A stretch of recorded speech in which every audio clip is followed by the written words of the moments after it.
Aliens horrified as Deathworlders finish 100-year survival course in just one day. Best HFY stories. The Galactic Federation had long been fascinated by the human species, a race that had recently joined the ranks of intergalactic civilization. Though they had advanced technology, the Federation was still trying to comprehend the depth of humanity's resilience. It wasn't just their ability to build machines, craft weapons, or develop advanced science that drew attention, it was their survival instincts. Earth, the home planet of humans, was considered a death world by most alien species, a world full of lethal environments, aggressive fauna, and dangers that would have wiped out most other civilizations long ago. Yet humans had survived, and not only that, thrived. Their ability to adapt to and overcome extreme environments was legendary. The Federation, seeking to better understand the secret of their survival, decided to put humanity to the test. They created a challenge, a 100-year survival course, designed to push even the most hardened of species to their limits. The course, spread across multiple deadly environments, involved navigating through jungles filled with toxic plants, desolate deserts with temperatures reaching over 150 degrees Fahrenheit, frigid Arctic wastelands, and even volcanic islands with eruptions occurring every few hours. It was designed to break anyone who entered, alien or human. A group of 10 humans, some veterans of military operations, others skilled in wilderness survival, were selected to take part in this grueling challenge. They were to survive the course for a full year, simulating an entire century's worth of knowledge and training. Most Federation species would have thought this a Herculean task, maybe even impossible. But humans were not most species. The aliens watched eagerly from observation posts, their advanced sensors monitoring every movement, every heartbeat. Among the spectators were the Loraxians, a race of insectoid beings known for their immense intellect, and the Zenthari, a species with physical endurance that rivaled the greatest of beasts in the galaxy. To them, a 100-year survival course was a test of one's very spirit, but they couldn't have been more wrong. As the first day began, the humans stepped onto the course, their eyes scanning the environment with a calmness that seemed out of place. The air was thick with tension as the Loraxians activated their holoscreens, prepared to record every minute of the event. The humans immediately began gathering resources, strategizing, and adapting to the environment. What was supposed to be a course that tested their limits seemed like just another day in the life of a human.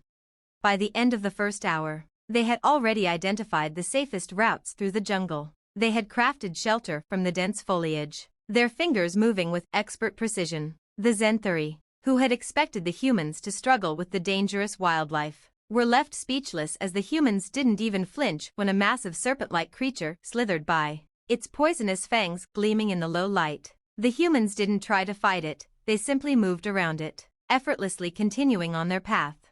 As the day wore on, the intensity of the course escalated. The humans navigated through scorching deserts, using the sparse resources around them to build shade shelters and create water purification systems. Their ability to stay calm, conserve energy, and keep moving forward was unlike anything the Federation had seen. While the Loraxians continued to record their every step, they muttered to each other in disbelief. These humans weren't just surviving, they were thriving.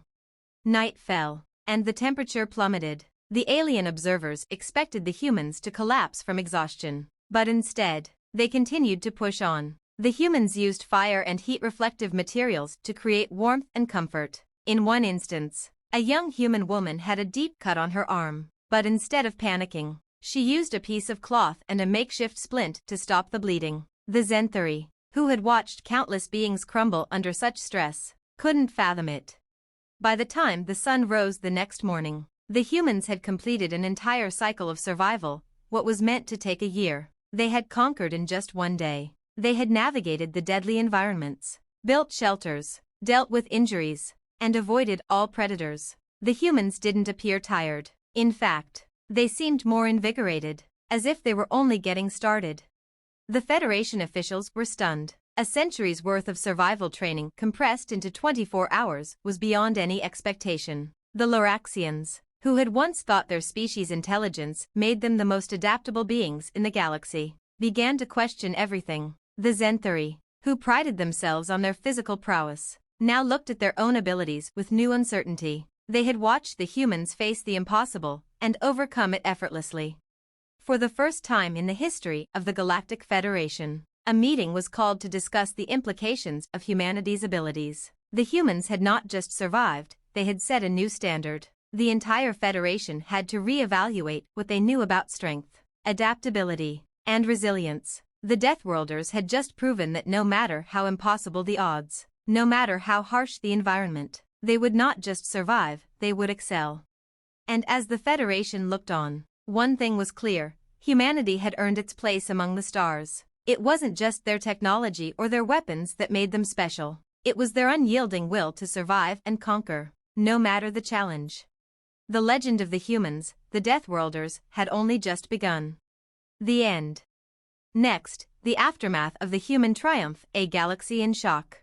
As the dust settled from humanity's remarkable feat, the galaxy was left in stunned silence. The Federation, a collective of advanced species that had long believed themselves to be the pinnacle of evolution, was now forced to confront an uncomfortable truth: humanity was not just another species, they were something different, something far more dangerous. The days following the completion of the 100-year survival course were filled with whispers. Rumors spread across every corner of the galaxy about the incredible humans, their tenacity, and their uncanny ability to thrive in the most lethal of environments. The once dismissed human species had become the talk of every major galactic council. Even among the Federation's highest leaders, there was uncertainty. The council meeting. A special assembly of the Galactic Federation Council was called immediately. It was unprecedented. Species from across the galaxy, ranging from the towering, telepathic Tsar to the aquatic, bioluminescent Zythar, gathered in the vast council chamber, where the fate of countless civilizations was often decided. The air was thick with tension as the leaders took their seats, each one no doubt wondering what to make of the humans. At the head of the table, High Chancellor Orentar of the Loraxian people, known for his stoic demeanor, began to speak. We have all witnessed the unthinkable. The humans, who have only recently joined the Federation, have completed the 100-year survival course in a single day. It is unacceptable. His voice was a mix of awe and suspicion. No species, not even the Zenthari, has ever demonstrated this level of survival capability. What does this mean for the Federation? For our future? A ripple of murmurs ran through the room, the varied alien delegates exchanging looks of concern. The Zenthari representative, Prime Klon, stood next. His people were known for their physical endurance and strength, but now his once proud chest swelled with unease. The humans. They didn't just survive. They didn't just endure. They thrived. In places where we would have perished or faltered, they seemed to move with purpose, as if the environment itself bent to their will. He paused, staring down at the table. We cannot ignore what this means. If they can do this on one planet, what else are they capable of? The representatives of other species, such as the Exaran, a species known for their ability to manipulate time in small increments, and the Oriathians, whose society was based on the pursuit of knowledge, agreed in silence. There was a strange, unspoken acknowledgement among them. The humans were a problem, but one they didn't yet understand fully. Finally, the Tsar ambassador, an ancient being whose species could manipulate gravity and space-time, spoke up. His voice resonated deeply within the room. It is clear to me that humanity is not a species to be ignored. Their survival instinct is more than just biology, it is something inherent. They adapt faster than we could ever have anticipated, and that is dangerous. The silent observers. Outside the grand chambers of the council, countless other races who had been observing the humans closely were also in deep discussion. Some began to question whether it was time to strike before humanity became too powerful. Others, more cautious, feared the consequences of provoking a species capable of such unpredictable and seemingly infinite adaptability. The Draxians, an ancient race with a natural mastery over technology, watched the humans with a blend of fascination and fear. Perhaps it's time we take a closer look at their technology, their leader suggested. It may offer insights into how they achieve such feats. Maybe their biology is even more complex than we thought. We cannot let them grow too fast. But others, like the peaceful Venari, a species that believed in coexistence and understanding, urged restraint. We've seen what they are capable of, but we must understand them first. If we approach them with hostility, we risk making them enemies, and we may not be prepared for the consequences. The humans' next move. Meanwhile, on Earth, humanity was already aware of the stir their success had caused. While most humans were still getting used to the idea of being part of a galactic community, a select few in the highest levels of government and military were quietly preparing for the next phase. They knew that their survival instinct was now their greatest asset, but they also knew it could make them a target. President Sarah Holloway, the newly elected leader of Earth, addressed her cabinet in a closed-door meeting. "They're watching us, and they're afraid," she said, her voice steady but tinged with the weight of the situation. "We've proven ourselves capable of handling the most extreme conditions. But we need to be smart. We need to build alliances, not just trust our strength alone." The human fleet was being upgraded as plans for their expansion across the stars were set in motion. Earth's space stations, once just platforms for exploration, were now becoming the first stages of humanity's military and scientific presence in the galaxy. But there were those among the human ranks who had already started to wonder if the rest of the galaxy feared them. Would that fear turn into respect, or would it turn into something more dangerous? And in the vastness of space, how long could they trust the Federation to keep its promises of peaceful cooperation? The Deathworlders' place in the galaxy. As the Federation continued to grapple with the implications of humanity's survival prowess, one thing became increasingly clear: the Deathworlders, as they had come to be known, would never be like any other species in the galaxy. They were a force of nature, a species that thrived under pressure, adapting to even the most extreme conditions and dangers. But the true test was yet to come. The humans had shown their ability to survive. The question now was, could they prove they could thrive together with the rest of the galaxy? The next chapter of the Federation was beginning to unfold, and at the heart of it was humanity, a species unlike any other, with a spirit that could not be broken and a future that was as uncertain as it was limitless. To be continued. Next, the rise of humanity, allies or adversaries. As time passed, humanity's presence in the Galactic Federation grew undeniable. Their advanced technology, born from the harsh lessons of survival on a death world, was evolving rapidly. No longer simply observers or newcomers, humans were becoming influential in the Federation. But not all was as harmonious as it appeared. With their reputation as the galaxy's premier survivors, tensions were growing, both in the open and behind closed doors. The unexpected alliance. In a surprising move, the Zenthari, the very species that had once considered humanity a threat, reached out to Earth. It was an unprecedented gesture. The Zenthari had long prided themselves on their strength and endurance, but the humans' victory over the 100-year survival course had shaken their beliefs to the core. The humans, with their uncanny adaptability, had done what no one thought possible. And now, the Zenthari sought knowledge.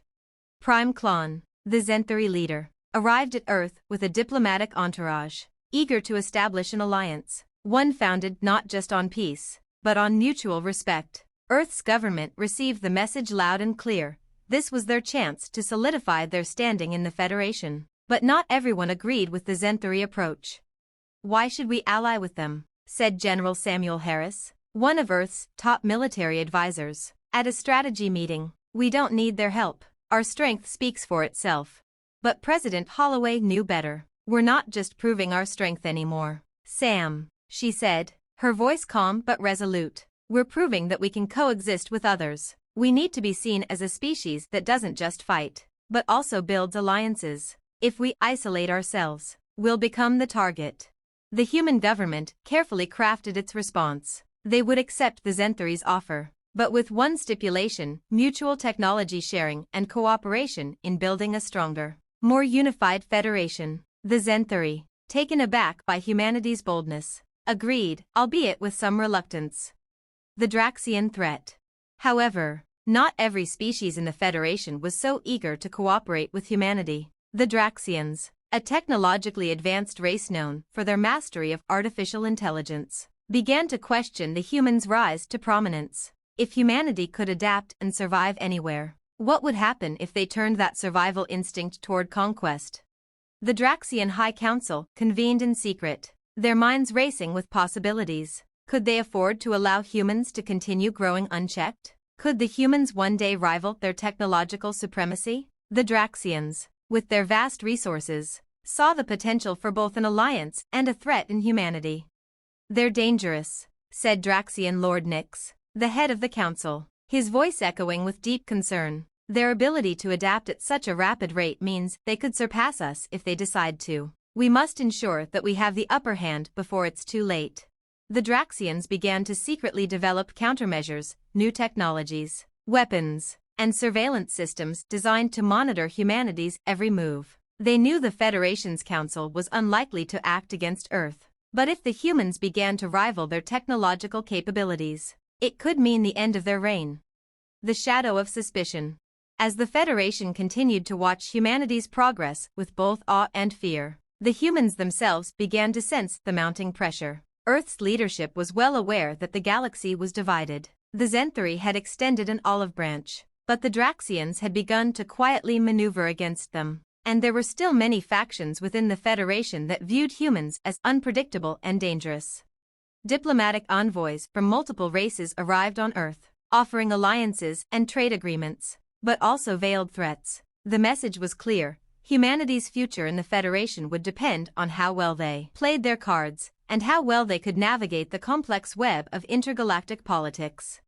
President Holloway, meanwhile, grew increasingly wary. She knew that if humanity's strength was seen as a threat, sooner or later, others would take action, and with the Draxians already preparing their countermeasures, she couldn't shake the feeling that the Federation's peaceful facade was beginning to crack. "We need to be ready for anything," she said during a private meeting with her advisors. "Our survival instinct got us here, but now we need to prove that we can navigate diplomacy as well as we can survive." Her advisors agreed. The human fleet was already growing, and new alliances were being forged. But Holloway knew that it wasn't enough to just survive the challenges of space. It was time to prove humanity could be more than just a collection of warriors and survivors. They needed to be seen as leaders, not just as Deathworlders. A dangerous proposition. Just when it seemed that humanity was beginning to find its place in the galaxy, an even more unexpected event occurred. A previously unknown species, the Zalathar, contacted the Federation. They were a shadowy race, known for their ability to manipulate energy and bend the laws of physics to their will. They had been observing humanity for years, and now they wanted to make a proposition. The Zalathar were unlike anything the Federation had encountered. Their race was ancient, older than most of the known species, and their power was vast. They offered to share their knowledge with humanity, but at a steep price. In exchange for access to their advanced technology, humanity would have to agree to act as their enforcers in the Federation. They would become the Zalathar's sword, the one to ensure that no species could challenge their authority. "You want us to be your enforcers?" President Holloway asked, her voice steady but filled with incredulity. "No, we're not mercenaries." The Zalathar's representative, a being of pure energy, spoke calmly, its voice like the hum of 1,000 vibrating strings. "You misunderstand. We offer power, but we do not wish to control you. However, the Federation is growing weak. You will need allies in the coming war." A war, the words hung in the air like a cloud. The Federation had long prided itself on peace, but the Zalathar's words planted a seed of doubt in Holloway's mind. Was there a threat on the horizon? And if so, was humanity ready to face it alone? The crossroads. Humanity now stood at a crossroads. The Federation, once a place of unity and shared purpose, was becoming fractured. Suspicion, fear, and the quest for power were threatening to tear it apart. The humans, despite their incredible survival abilities, now faced a greater challenge, not just surviving the galaxy, but navigating its intricate politics.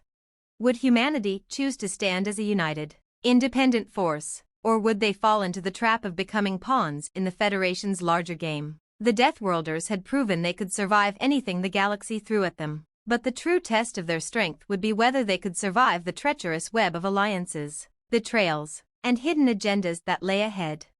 As the stars shone down on a galaxy teetering on the edge of chaos, humanity prepared for its greatest challenge yet. To be continued. Next, the flames of conflict, humanity's test of strength. The attack on Earth's outer colony marked the beginning of an open conflict, and the galaxy had plunged into chaos. Humanity, having earned its place at the table of galactic politics, now found itself thrust into the very heart of a war that would determine not only its future but the future of the entire Federation. The Draxians had made the first move, and humanity was forced to respond. Rallying the Federation.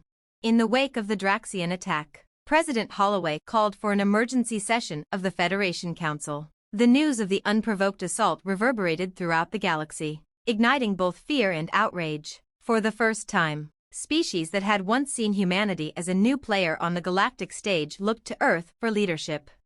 The Zenthari, true to their word, rallied behind humanity immediately, offering their advanced technology and battle strategies. They had long understood the importance of survival, and now they saw the human spirit reflected in their own. The Draxians seek to divide us, but we will stand united, Prime Klon declared as he addressed the Federation leaders. We will fight together, not as isolated factions, but as one. Humanity's leadership is our strength.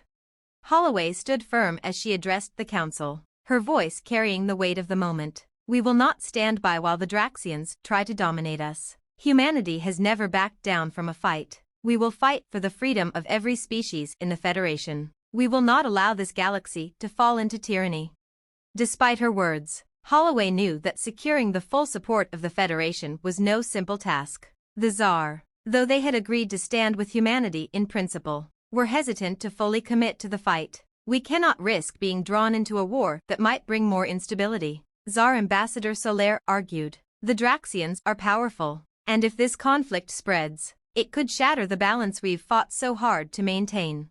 The Federation was fractured, and Holloway's position was precarious. Yet, the attack on humanity's colony left little room for diplomacy. War was upon them, and humanity would lead or fall trying. The Battle of Terra's Reach. As humanity and the Zenthari prepared for retaliation, the Draxians struck again, launching a full-scale assault on the strategically important Terra's Reach system. Terra's Reach was a hub for vital resources and served as the entry point to many of humanity's colonies. Its loss would cripple humanity's military and economic strength. The human fleet, bolstered by Zenthari support, fought valiantly, but it quickly became clear that the Draxians were not taking this conflict lightly. The battle raged across the stars, and the Federation, still divided, struggled to organize a coherent defense. General Harris, leading the human fleet, was in the thick of the battle. His tactical mind, honed through years of service, was now tested like never before. Hold the line, he barked over the comms as his fleet clashed with the Draxian forces. We can't let them push us back. Every ship counts.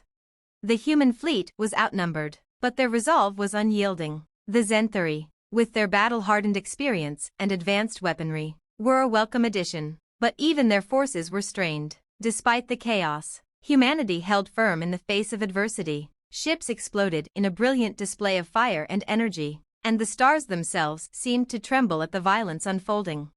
In a desperate move, the humans in Zenthari launched a combined counteroffensive, targeting a Draxian flagship that had been leading the charge. It was a risky maneuver, one that would either turn the tide of the battle or see them lose everything. Harris gave the order. All ships, full assault. We take down that flagship or we lose Terra's Reach. We fight for our future.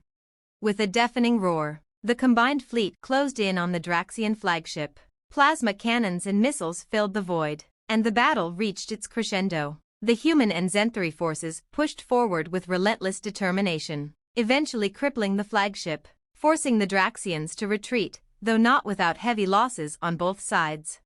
Humanity had won the Battle of Terra's Reach, but at a great cost. The victory was hollow, as the remnants of the Draxian fleet regrouped and retreated into the outer systems, leaving humanity with more questions than answers. The Federation's divided response.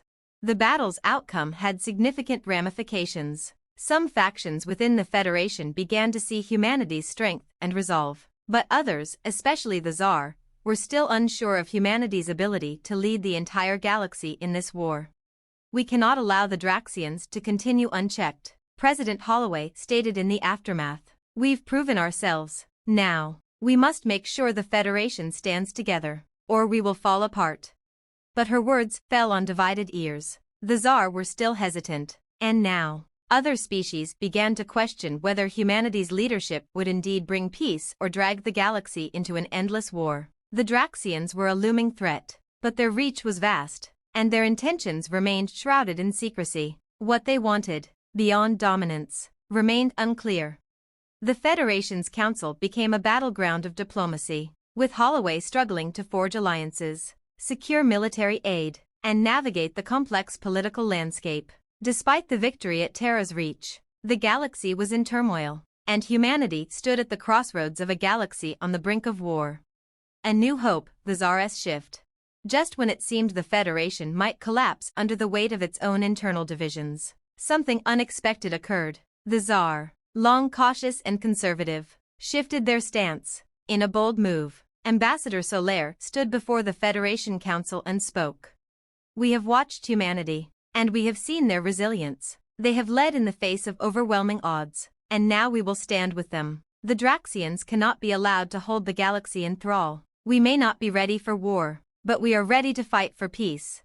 Her declaration sent shockwaves through the room. The Tsar, a once neutral faction, had now pledged their support for humanity. This was the turning point the Federation had desperately needed.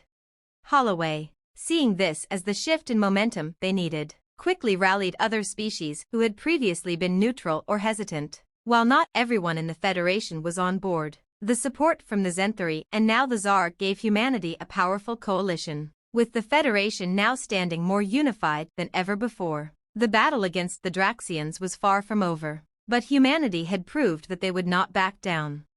The Draxian retaliation. In response to humanity's growing coalition, the Draxians escalated their attacks. They were not ready to concede defeat, and they began launching covert missions to destabilize the Federation from within. Sabotage, espionage, and the quiet removal of key Federation leaders marked the beginning of a dangerous new phase of the war. Humanity, with the backing of the Zenthari and Tsar, now faced a new kind of threat, one that was hidden in the shadows, manipulating the very foundations of the Federation. But President Holloway and her allies were not blind to the dangers ahead. The stakes were higher than ever before, and every decision carried immense weight. The storm approaches. Next, the crucible of war, humanity's last stand. The war between humanity and the Draxians was no longer just a conflict over resources or power. It was a battle for the very soul of the galaxy. As the Federation's unity was tested, President Holloway and her allies fought to hold the line. But the threat of complete destruction loomed ever closer. Humanity was now leading the charge, but the stakes had never been higher. The Shadow War. In the wake of the Draxian retaliation, a new type of warfare began to take shape, one that was fought not just on the battlefield, but in the shadows. The Draxians, known for their intelligence and vast resources, launched covert operations to destabilize the Federation from within. They targeted key political figures, military leaders, and even the civilian governments of the Federation's member worlds. In the quiet corners of the galaxy, sleeper agents were activated. Sabotage, misinformation, and assassination became the tools of the Draxian war machine. No one was safe, not even the leaders of humanity. "We're facing a war of attrition," General Harris said grimly as he reviewed intelligence reports. "It's not just about winning battles anymore. They're trying to break us from the inside out. If we don't counter their covert operations, we'll be fighting a war on two fronts, one on the battlefield and another in our own backyards."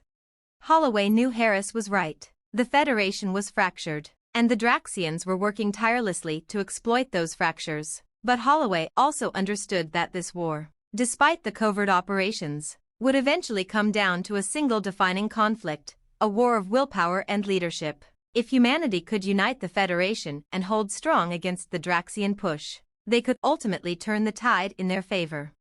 The Battle of Gaius. While the Shadow War raged on, the battlefronts were equally brutal. The Battle of Gaius became a turning point in humanity's fight for survival. The planet Gaius, home to a crucial energy source that powered much of the Federation's fleet, was under heavy assault by the Draxians. The energy resources on Gaius were not only vital for the war effort, but they also served as a symbol of humanity's growing strength. If the Draxians could seize Gaius, they would cripple humanity's ability to resist. General Harris was put in charge of leading the defense of Gaius, a mission that carried immense importance. "We hold Gaius. We hold the Federation," Harris stated, his voice grim but resolute. "Lose it, and everything we've fought for will come crashing down. The battle was fierce, with Draxian forces pouring down from the skies in an overwhelming show of force. Humanity's fleet, though bolstered by Zenthari and Tsar reinforcements, was still outnumbered. The enemy's technological superiority was a constant threat, and the battle quickly devolved into a fight for survival. On the ground, the human forces faced wave after wave of Draxian troops. The planet's surface was torn apart by relentless bombardment, and entire cities fell to the enemy's onslaught. But despite the odds, humanity refused to yield. Soldiers fought tooth and nail, and civilians were trained to join the defense effort, taking up arms wherever they could. General Harris, leading from the front, coordinated a daring counterattack. His strategy was unconventional, relying on surprise and resourcefulness rather than sheer numbers. "This isn't about who has the bigger guns," Harris said to his officers. "It's about who can outthink and outlast the other side. We use the terrain, we use their overconfidence, and we hit them where they least expect it." The battle raged for days, but humanity's determination and strategic ingenuity began to turn the tide. The Draxians, stretched thin and overextended, began to retreat. The Federation forces, though battered, held Gaius. It was a hard-won victory, but a victory nonetheless.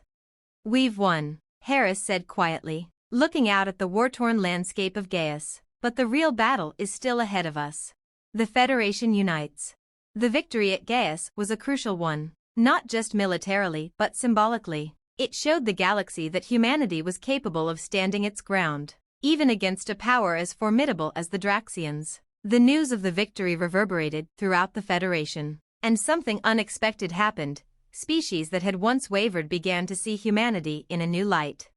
The Tsar, though cautious, stepped up their support, sending additional troops and resources to bolster humanity's defense. The Zenthari, now fully committed to the cause, provided advanced technology to aid in the development of new weapons. Even once neutral species, wary of the Draxian threat, began to offer their support in various forms. "The Draxians have underestimated humanity," Prime Clon of the Zenthari remarked. "They believe they can crush your spirit, but they don't understand the depths of your resolve. You've shown the galaxy that you will not be broken, and now we will stand with you, shoulder to shoulder." President Holloway, though weary, saw the shifting tide. The Federation was finally beginning to come together. "We may have our differences, but if we stand united, we can overcome the Draxians. We fight not just for our survival, but for the future of all sentient life in this galaxy." The Draxian retreat and a new threat.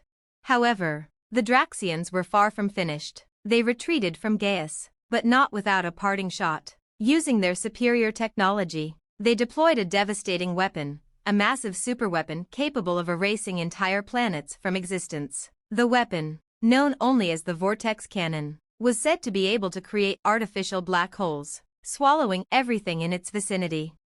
Holloway knew that the Draxians were willing to destroy everything to win. "This is their final gamble," she said, as the Federation prepared to respond. "If they unleash that weapon, we won't just lose Gaius, we'll lose everything."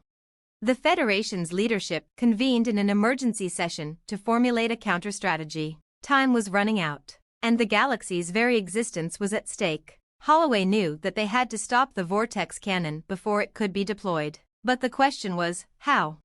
"We don't have time for second guesses," Holloway said. "We've fought for survival this long. Now, we fight to end this war once and for all." The Federation's military leaders, united in purpose, devised a risky plan, a combined strike on the Draxian Command Center, where the Vortex Cannon was being kept. The mission would be dangerous, too dangerous for many, but it was the only chance they had to stop the weapon. The final strike. With humanity at the helm, the Federation launched a daring assault on the Draxian homeworld, where the Vortex Cannon was believed to be hidden. The fate of the galaxy rested on the success of this mission. Holloway, now leading the charge as the unifying figure of the Federation, gave the order. "We strike together. We end this war today." The final battle would be humanity's greatest test. The Draxians, though retreating, had fortified their stronghold and prepared for a last-ditch defense. With the Federation forces closing in, the Draxians knew they had only one shot to win. The stage was set for a confrontation that would determine not just the fate of humanity, but the very future of the galaxy itself. The outcome was uncertain, but humanity had already proven one undeniable truth: they would fight until the very last breath, and they would never back down. To be continued. Next, the gathering storm, a decision for humanity's future. The galaxy was on the brink of change. Humanity, the new and unpredictable force among the stars, had reached a critical juncture. As the Federation splintered under the weight of old grudges, rising suspicions, and dangerous new alliances, humanity's path was uncertain. Would they uphold their hard-won place in the Federation, or would they forge their own destiny, perhaps one that no one could predict? The shadow of the Zalathar. After their unexpected proposition, the Zalathar retreated into the shadows. They had no intention of forcing humanity's hand, not yet anyway. They were an ancient race, and their patience was measured in millennia, not years. However, their offer loomed over President Holloway and the entire human race like a dark cloud. On Earth, Holloway convened a secret meeting with her closest advisors. The stakes were higher than ever. Her voice was low but resolute as she spoke. The Zalathar know something we don't. A war is coming, but no one is talking about it. They're offering us power, but at a cost that could change who we are forever. General Harris, ever the skeptic, was quick to respond. We've survived on our own instincts. Sarah, that's the heart of humanity. We don't need to become pawns in some cosmic game. The Zalathar's power might give us an advantage, but what happens when we've crossed that line? We risk becoming just another weapon in a war we don't understand. But Holloway's gaze was unwavering. We have to understand it. If there's a war coming, we can't afford to be caught unprepared. We've seen what happens when we stay passive. The Draxians, the Zenthari, they're all testing us, trying to gauge our power. The Zalathar might be the only ones with the knowledge we need to protect ourselves.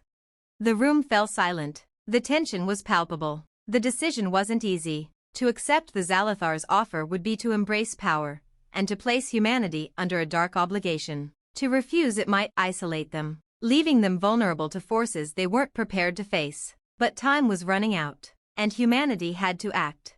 We'll need a council, Holloway said after a long pause. A council of humans from across the Federation, military leaders, scientists, and diplomats. We will deliberate on this. No one will make this decision lightly.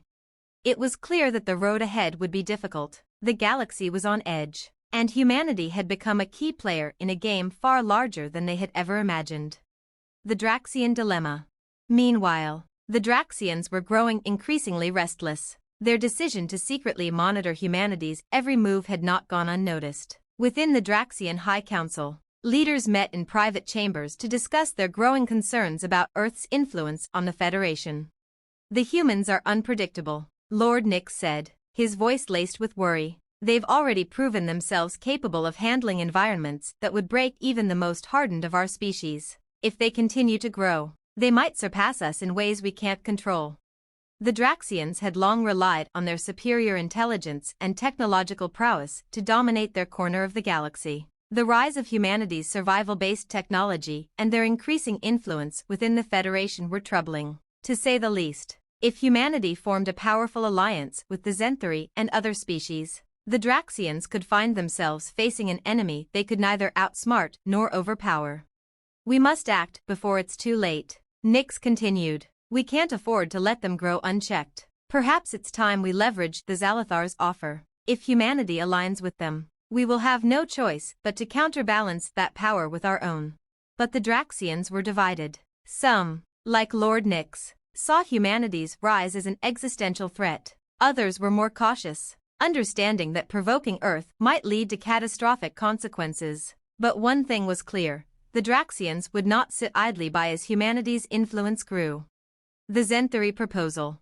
In a much more open and transparent gesture than the Draxians, the Zenthari leaders began to court humanity in earnest. They had long admired the humans' ability to adapt and survive under extreme conditions, and they recognized that such resilience was something the Federation could no longer afford to ignore. Their ambassador, Prime Klon, reached out directly to President Holloway with an offer to deepen their cooperation. We believe the humans have the strength to lead the Federation into a new era, Prime Klon said during a private meeting with Holloway. The galaxy is changing, and only the strongest will survive. Together, We can build something lasting. The Zenthari will support you. But we need to know if you're ready to take the lead. The Zenthari saw humanity as the perfect ally, resilient, adaptable, and capable of handling situations that would break other species. But they were also aware of the dangers of becoming too closely aligned with Earth. The Zalothar's offer was still fresh in everyone's minds, and the Federation's balance of power was delicate. Were the Zenthari truly willing to put their faith in humanity, or were they simply trying to play the game of alliances in their favor? I appreciate your offer, Prime Clon, Holloway said thoughtfully, but there's a lot at stake right now. If we take your offer, we will need more than just military support. We'll need to build something bigger, something that will unite the Federation, not divide it further. Prime Clon nodded, his eyes filled with a mixture of wisdom and caution. I know, the future is uncertain, but we believe the humans have a place in that future. We will support you, but the Federation will only survive if all species are united, and that means being bold. Humanity's decision. Back on Earth, Holloway faced one of the toughest decisions of her life. She could forge an alliance with the Zenthari, gaining a powerful and respected partner, but at the risk of alienating other Federation species. Or she could accept the Zalothar's offer of power, but at the potential cost of humanity's soul, turning them into enforcers for an enigmatic race whose true motives remained unclear. In a closed session with her advisors, the President gathered her closest allies, military leaders, scientists, and diplomats to weigh their options. We've come this far because we have never let fear control us, Holloway said, her voice steady and resolute. We've faced impossible odds, and we've survived. But now we need to decide who we are going to be. Will we fight for our place in the galaxy, or will we settle for someone else's vision of what we should be? The room was silent as the weight of the moment pressed down on every individual present. General Harris, who had been hesitant about taking a stand, finally spoke. We fight for humanity, for our future. We don't need to be anyone's sword. We can lead on our own terms, with allies, not tools. A sense of determination rippled through the room. Humanity would not let fear define them. They would navigate the future with courage, even if it meant making enemies along the way. The path forward. The decision had been made. President Holloway would reject the Zalothar's offer, unwilling to let humanity become enforcers for a race they didn't trust. Instead, they would seek to form deeper, more meaningful alliances with those who shared their values, like the Zenthari. But Holloway knew this was just the beginning. The Federation was not a united force, it was a powder keg ready to explode. And humanity, now standing as a new power, would have to navigate that explosion with skill, diplomacy, and unwavering resolve. The galaxy was changing, and humanity had to be ready. For better or worse, they had proven their strength. Now, they would have to prove their wisdom. To be continued.